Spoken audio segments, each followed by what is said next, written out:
ค่ะรุ่นนี้เป็นกระเป๋า Clasp Purse นะคะลายนี้ชื่อว่าลาย Tiny Rose สีคือสีฟ้า Slate Blue นะคะสองด้านจะเหมือนกันด้านนอกเป็นออยล์นะคะเป็น PVC ส่วนด้านในจะเป็นผ้าคอตตอนนะคะสามารถใส่เหรียญใส่ธนบัตรได้นะคะใบใหญ่พอสมควร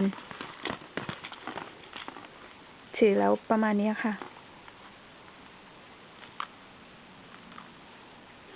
ทีนี้มาดู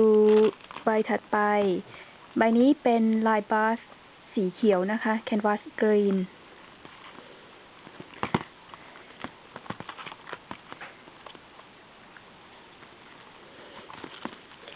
อันนี้ไม่ได้เอากระดาษออกบางทีซื้อมาใหม่ๆมันจะมีกระดาษอยู่ข้างในค่ะบางทีก็ไม่มี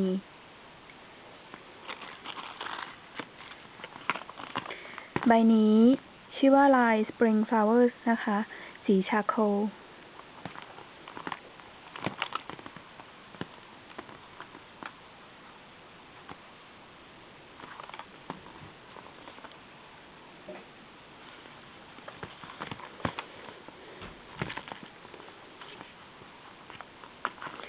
ใบถัดมาใบสุดท้ายนะคะใบนี้มินิชูตติ้งสตาร์สีเดนิมบลู